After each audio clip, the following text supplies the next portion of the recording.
प्रिय छात्र, हम कक्षा 12वीं अर्थशास्त्र विषय का पेपर देखेंगे। अर्धवार्षिक परीक्षा 2021 का हल देखते हैं। देखिए, पहला जो प्रश्न है, उत्पादन संभावना वक्र का आकार कैसे होता है, तो मूल बिंदु की ओर है। दूसरा वाला, निम्न में से किस अर्थव्यवस्था में सामाजिक हित एवं कल्याण को महत्व दिया जाता है, तो वो है समाजवादी अर्थव्यवस्था। तीसरा है, जब कोई व्यक्ति अपनी आवश्यकताओं को संतुष्ट करने के लिए वस्तु खरीदता है तो वह कहलाता है, तो वह उपभोक्ता कहलाता है। चौथा है, सीमांत उपयुक्तता हो सकती है। देखिए, धनात्मक, ऋणात्मक, शून्यात्मक, उपरोक्त सभी, तो इसमें आएगा उपरोक्त सभी। फिर होता है, पैमाने के बढ़ते प्रतिफल की दशा में उत्पादन में परिवर्तन होता है जब सभी साधनों में परिवर्तन अनुपात में, यही वाला हो जाएगा, सभी साधनों में परिवर्तन अनुपात में हो। अब स्थिर लागत को कहते हैं, तो स्थिर लागत को कहते हैं पूरक लागत।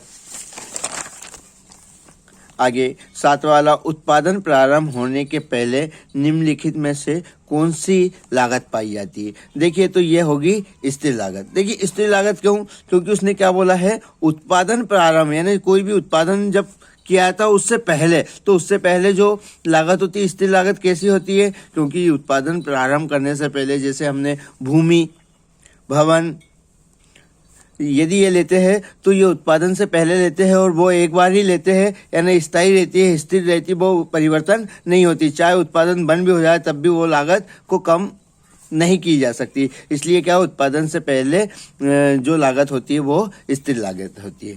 स्थिर साधन के प्रयोग में परिवर्तन नहीं किया जा सकता है, तो वो केवल अल्पकाल में नहीं किया जाता है। अब देखिए, व्यष्टि तथा समष्टि अर्थशास्त्र दोनों एक दूसरे के पूरक होते हैं। अब मिश्रित अर्थव्यवस्था पूंजीवादी और समाजवादी को मिलकर, यानी पूंजीवाद और समाजवाद को मिलकर बनती है। उत्पादित वे वस्तु तथा सेवा जो अन्य वस्तु अथवा सेवा के उत्पादन में काम आती है, वे होती पूंजीवादी वस्तु। क्या होती है? पूंजीवादी वस्तु। अब देखिए, पूंजीवादी क्यों होती? क्योंकि किसी भी वस्तु को उत्पादन करने के लिए हमको पूंजी की जरूरत होती। तो ये जो वस्तु को उत्पादन करने के लिए जो वस्तु का उपयोग हुआ जाएगा, ये पूंजी के रूप में होगा, इसलिए इसको पूंजीवादी वस्तु कहा जाएगा।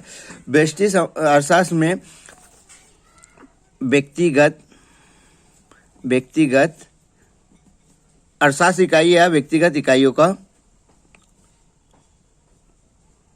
का अध्ययन किया जाता है। मूल्य तथा मांग में विपरीत संबंध होता है।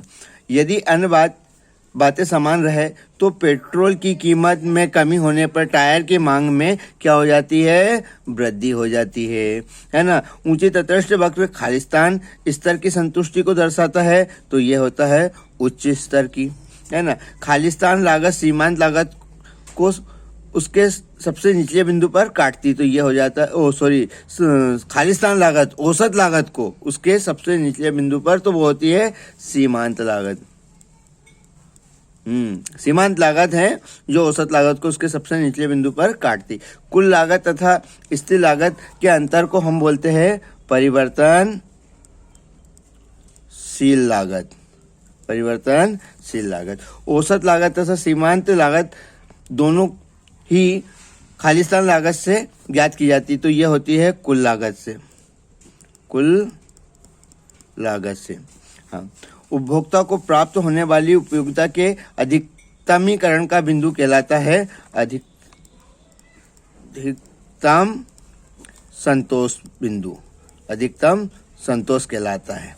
ठीक है। अब देखिए यहाँ सही जोड़ी, देखिए सही जोड़ी में क्या है, वैसे तो यहाँ 7 दिए हैं, लेकिन 7 की जगह 9 देना था, या फिर उधर कहीं ऊपर जहाँ पहले में सही विकल्प में 8 दिए थे 10 देना था, क्योंकि पेपर जो है वो 98 नंबर का हो रहा है। लेकिन हम देखते हैं, ये समष्टि अर्थशास्त्र संपूर्ण अर्थव्यवस्था में उच्चा वचन है। राज्य का हस्तक्षेप नहीं होता, वो किसमें? पूंजीवादी अर्थव्यवस्था में। व्यष्टि अर्थशास्त्र का अंग है विश्लेषण, हाँ, मांग के आधार का नियम होता है, वो होता है ये उपभोक्ता ह्रास नियम, है ना। और फिर अनिवार्य वस्तु की मांग होती, वैसे तो यहाँ और होना था सही विकल्प, लेकिन जो है उसी के हिसाब से मांग की ये है, तो ये कहलाएगी गिफ्टिन की वस्तु। स्थिर लागत क्या होती है, कभी शून्य नहीं हो सकती, है ना। और तटस्थ वक्र क्या होता है, एक दूसरे को कभी भी नहीं काटता। अब पूर्ति तथा कीमत में विपरीत संबंध होता है, सत्य सत्य बताना, तो यह आ जाएगा असत्य, क्योंकि इनके बीच में धनात्मक संबंध होता है, विपरीत संबंध नहीं होता। औसत कुल लागत वक्र अंग्रेजी भाषा के वर्णमाला के भाई अक्षर में समानता, ये देखिए यहाँ पर ये क्या होगा, असत्य। असत्य क्यों होगा, क्योंकि ये हाई अक्षर का नहीं होता है, ये भी यू अक्षर का होता है।